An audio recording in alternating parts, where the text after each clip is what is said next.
प्रत्येकालाच वाटते बरं का, घरामध्ये सुख समृद्धी यावी, त्याचबरोबर घरातील वादविवाद नष्ट व्हावे कायमचेच, त्याचबरोबर घरामधील नकारात्मक शक्ती जी आहे ती कायमची दूर व्हावी असं प्रत्येकाला वाटत असतं. तर ती कशी दूर होणार ते आज आपण पाहणार आहोत. तर घरामध्ये वादविवाद जर सतत होत असतील तर समजून जायचं घरामध्ये आपल्या नकारात्मक शक्तीचा संचार आहे. तुम्हाला तर माहिती आहे, जेव्हा श्रीकृष्ण बाळ स्वरूपात होते त्यावेळी त्यांच्यावर कितीतरी बाधा, कितीतरी नकारात्मक शक्तींचा त्यांच्यावर हल्ला होत होता.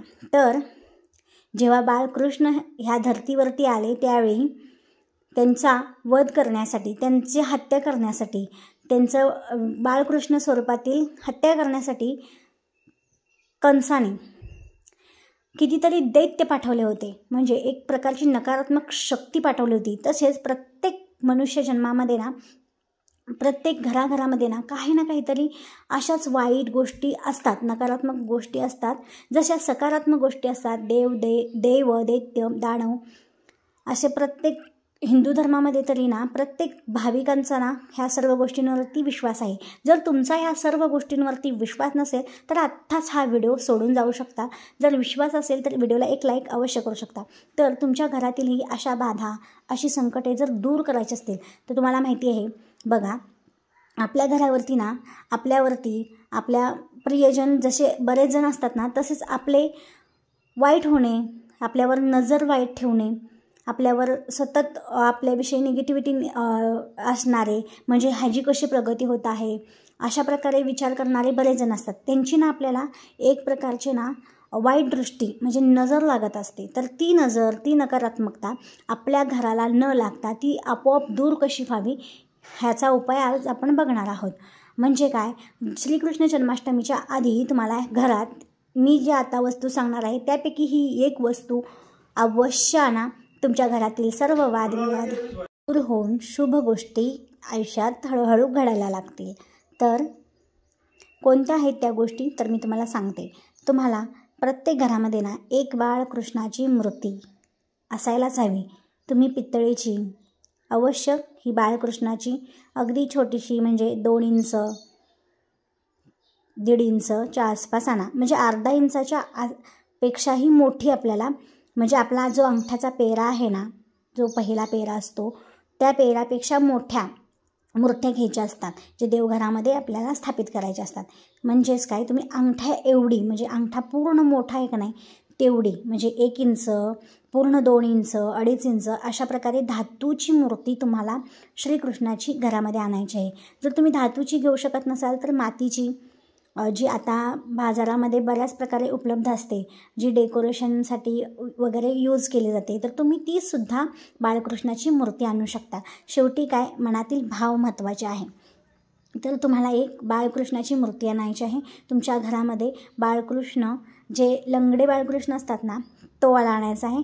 आणि हातामध्ये त्यांच्या एक लाडू असतो, लाडू तो नसतो तर लोण्याचा गोळा असतो बाळकृष्णाच्या, तर तशी तुम्हाला ती मूर्ती आणायची आहे. तर दुसरी गोष्ट म्हणजे श्रीकृष्णाची जी बासुरी आहे ना ती, तर एक बासुरी आणायची आहे ज्याच्यामधून ना सूर बाहेर पडतील अशा प्रकारची बाळकृष्णाची बासुरी आणायची आहे. तिसरी गोष्ट म्हणजे काय, मोरपंख. तुम्हाला जर मोरपंख जर बाजारात भेटत असेल तर अवश्य आणू शकता. आणि शक्यतो ह्या दिवसामध्ये जर तुम्हाला मोरपंख स्वतःहून जर भेटला असेल, कोणी दान केला असेल, कोणी दिला असेल तरीही अत्यंत शुभ आहे. जर कोणी देतलंच नसेल तर तुम्ही विकतसुद्धा आणू शकता. फक्त ते मोरपंख आहे ना, त्या मोराला कोणतीही इजा न करता, म्हणजे जेव्हा मोर पिसारा फुलवतो आणि त्यावेळी ज्यावेळी मोरपीस गळतं ना, तो वाला मोरपीस जर तुम्ही घ्याल ना तर त्याचे अत्यंत शुभ लाभ तुम्हाला होणार आहेत. म्हणजे त्याचे तुम्हाला अत्यंत लाभ होणार आहेत. तर म्हणजेच काय, एका प्राण्याला जर आपण न दुखावता जर एखादी वस्तू आपल्याला मिळत असेल ना तर त्या वस्तूमागे ना तळतळाट त्याचा येत नसतो. म्हणून जर ते मोर पिसारा फुलवून नैसर्गिकरित्या गळलेले मोरपंख असतील ना तर शक्यतो तसेच मोरपंख तुम्हाला तुमच्या आयुष्यामध्ये घ्यायचे आहे.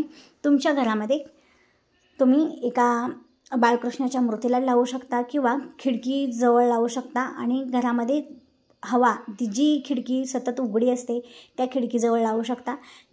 ज्याच्यातून त्या खिडकीतून जेव्हा हवा येते त्यावेळी ना ती हवा अत्यंत पवित्र होऊन ती हवा तुमच्या घरामध्ये येणार आहे आणि त्या हवेमुळे तुमच्या घरामध्ये सतत पॉझिटिव्हिटी येणार आहे आणि जी काही घरातील नकारात्मक शक्ती आहे ती दूर होते आणि शुभ गोष्टी घडायला लागतील. व्हिडिओमधील माहिती महत्त्वपूर्ण वाटले असेल तर कमेंट बॉक्समध्ये हरे कृष्ण कृष्ण कृष्ण हरे हरे, हरे राम राम राम हरे हरे या षडाक्षरी मंत्राचा कमेंटमध्ये अवश्य लिहा. श्री स्वामी समर्थ.